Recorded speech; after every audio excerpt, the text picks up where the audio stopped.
For generations, Star Trek symbolized hope, unity, and humanity's better instincts. At the center of that vision stood Captain James T. Kirk, brought to life by William Shatner with confidence, charm, and unmistakable energy. Yet, as with many cultural icons, the story behind the scenes was more complicated than the one told on screen. Shatner was not simply a heroic figure delivering lines under bright studio lights. He was a working actor navigating pressure, ambition, and uncertainty during one of television's most demanding eras. Over time, stories emerged of tension on set, clashing personalities, and creative disagreements that contrasted sharply with the show's message of cooperation. Decades later, Shatner himself has spoken openly about those years, acknowledging mistakes alongside achievements. What emerges is not a tale of villains and victims, but of talented people under extraordinary strain, each trying to protect their place in an unpredictable industry. To understand William Shatner's journey, we must look beyond mythology and explore the human being behind the captain's chair. Beginnings, shaped by performance. William Shatner's life began with drama long before Hollywood entered the picture. Born in Montreal, Canada, on March 22, 1931, during a severe snowstorm, his arrival into the world was anything but ordinary. With roads impassable, his mother gave birth at home, setting the tone for a life marked by improvisation and resilience. From an early age, Shatner gravitated toward performance, enrolling in a children's acting program by age 8. Radio soon followed, and by 10, he was performing professionally for the Canadian Broadcasting Corporation. These experiences taught him discipline, adaptability, and how to command attention, skills that would define his career. While attending McGill University, officially studying economics to satisfy his parents, Shatner spent far more time in campus theater than classrooms. He later admitted academics never held his interest, while performance felt instinctive. Those formative years shaped an actor driven by instinct, confidence, and a need to be seen, qualities that would both elevate and complicate his later success. Finding his way to the captain's chair. By the late 1950s and early 1960s, William Shatner had established himself as a reliable television actor, appearing in respected anthology series like Alfred Hitchcock Presents, The Defenders, and The Twilight Zone. These performances revealed his ability to portray intensity, vulnerability, and psychological strain, traits that made him memorable even in short roles. When Star Trek entered development, the project was far from guaranteed success. The original pilot was rejected, and the show was nearly abandoned before a second chance emerged. Shatner stepped into the role of James T. Kirk with a clear vision. Rather than portraying a rigid military commander, he aimed for warmth, curiosity, and accessibility. Drawing inspiration from literary heroes and historical figures, he balanced authority with humanity. This interpretation helped distinguish Kirk from other television leads of the era. When Star Trek premiered in 1966, Shatner's performance became central to its appeal, anchoring an ambitious concept with emotional relatability and confidence during a turbulent cultural moment. Pressure, popularity, and creative friction. As Star Trek gained momentum, so did the pressure placed on its cast. Long filming days, tight budgets, and constant rewrites created an atmosphere where creative disagreements were inevitable. Shatner, positioned as the series lead, often felt responsible for the show's success, a burden that sometimes translated into assertive behavior. Co-stars like Leonard Nimoy also experienced rising popularity, particularly as Spock became a fan favorite. This shift altered the dynamic on set, introducing professional tension rooted more in insecurity and competition than personal hostility. Directors and writers frequently faced challenges balancing ensemble storytelling with network expectations. What later became framed as rivalry was often the result of exhaustion, ambition, and the realities of episodic television production in the 1960s. In hindsight, many involved acknowledge that communications suffered under stress.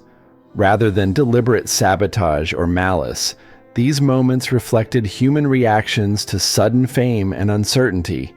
The harmony audiences saw on screen required effort that sometimes came at a personal cost behind the scenes. A show that demanded everything. The production schedule of Star Trek was relentless, pushing cast and crew to their limits. Days frequently stretched beyond 16 hours, leaving little room for rest or reflection. Under these conditions, tempers occasionally flared, and creative debates intensified.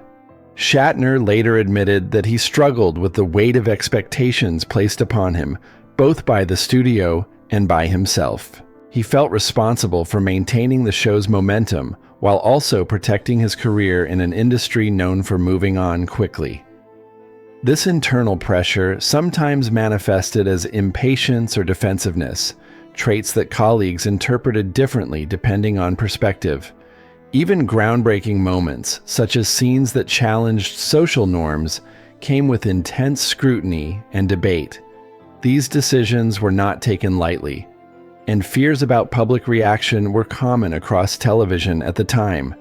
The demanding environment left little space for emotional balance. By the show's third season, fatigue had become a shared experience, contributing to misunderstandings that would later define much of the show's off-screen legacy. The personal cost of stardom.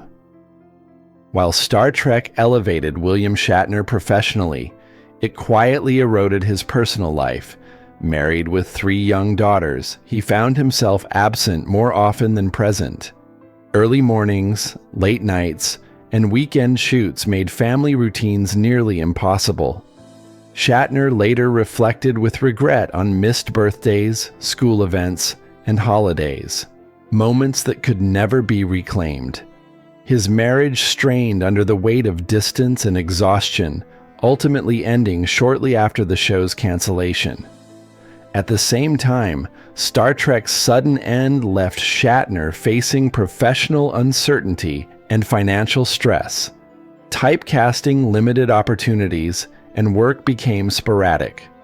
During this period, he experienced profound instability, including living modestly and questioning his future. These years marked a stark contrast to his on-screen image of confidence and control. The man celebrated as a symbol of leadership was privately confronting vulnerability, loss, and fear. It was a humbling chapter that reshaped how he viewed success, ambition, and the price of visibility. Reinvention and redemption. The late 1970s brought an unexpected revival. With renewed interest in science fiction, Star Trek returned as a feature film, and Shatner reclaimed the role that had defined him. Older and more reflective, he approached Captain Kirk with greater vulnerability, allowing age and experience to inform the character. Subsequent films, particularly The Wrath of Khan, earned critical praise and demonstrated his growth as an actor. Beyond Star Trek, Shatner rebuilt his career through television roles that showcased range and self-awareness. T.J. Hooker and later Boston Legal revealed his ability to blend authority with humor and introspection. These performances reframed public perception, proving he was more than a single iconic role. Physically, the demands took their toll, but creatively, he had found renewed purpose. With time, Shatner began acknowledging past mistakes openly, framing them not as excuses, but as lessons learned under pressure. Reinvention became not just professional survival, but personal reconciliation with his past. Reflection, regret, and perspective. In later years, William Shatner has spoken candidly about his relationships with former castmates, particularly Leonard Nimoy. Their connection was complex, marked by collaboration, distance, and mutual respect that did not always translate into closeness. Nimoy's passing in 2015 prompted public reflection from Shatner, who expressed regret over unresolved distance between them. Rather than deflecting blame, he acknowledged that ambition and insecurity shaped his behavior. This honesty reframed earlier narratives, offering nuance instead of defensiveness. Aging brought perspective, and with it, a willingness to accept imperfection. Shatner has emphasized that none of the conflicts existed in isolation. They were products of their time, circumstances, and human limitations. Fame magnified every interaction, while exhaustion stripped away patience. His reflections are less about absolution and more about understanding. By speaking openly, he invited audiences to reconsider simplistic judgments and recognize the shared humanity behind one of television's most enduring ensembles. The man behind the legend. At 93, William Shatner stands as more than Captain Kirk. He is a performer shaped by opportunity, pressure, success, and consequence. His legacy is not diminished by acknowledging flaws. It is deepened by them. The Star Trek set was not a battleground of heroes and villains, but a workplace where talented individuals navigated unprecedented fame and expectation. Shatner's ambition fueled both achievement and conflict, a duality he now openly accepts. In doing so, he offers a more honest portrait of stardom, one rarely captured in highlight reels. His journey reminds us that icons are human first, carrying insecurities alongside confidence, regrets alongside triumphs. The stories we tell about them matter, especially when they allow space for growth and reflection. William Shatner's life is not just a tale of fame, but of endurance. Through candor and resilience, he has finally stepped out from behind the uniform, allowing the man to stand beside the legend.